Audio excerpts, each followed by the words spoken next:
What if we could turn every change and challenge, from major disruptions to minor irritations, into a transformational opportunity where we do our best human work? In today's global marketplace, our greatest power isn't how we plan for success, but how we respond when things keep changing. We live in an age of change where everything keeps shifting, from business goals to our best practices, our deadlines, our definition of success. We are changing, work is changing, disruption is our new normal, and reinvention our new mandate.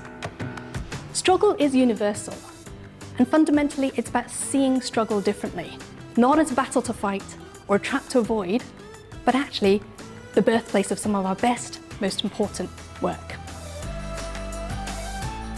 As a leader, if you can no longer predict the future, you need a whole organisation that knows how to adapt, innovate and lead in changing times.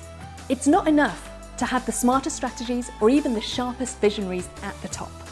Organisations that thrive in change are the ones who harness and enable the innate human ingenuity of every single individual to turn everyday challenges into opportunities where we innovate in adversity, lead in uncertainty, and build stronger relationships in challenging times. A catalyst is essentially an irritant.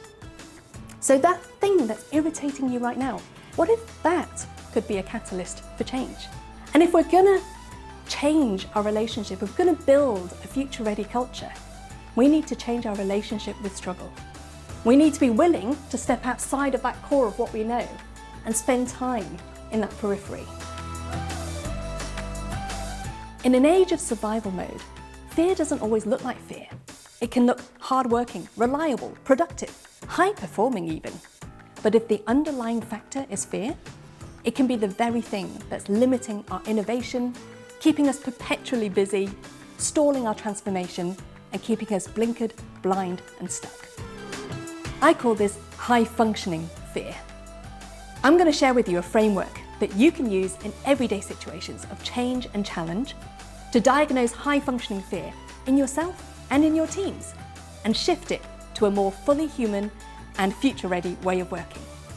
So let's talk about how we do our best work. From high-functioning fear to courageous growth. Guess what arises when we allow ourselves to release that fear? Curiosity. Curiosity is the most natural human thing in the world. And with curiosity, I feel like it's a bit like turning the lights on in the middle of the tunnel. So we often talk about seeing light at the end of the tunnel, don't we? But what would it look like if we went, do you know what, I don't need to get the exit right now. It is safe to stay in the tunnel. And what would it look like if I can turn on that light in the middle of the tunnel? What might I see instead? Because maybe there is some work here to be done.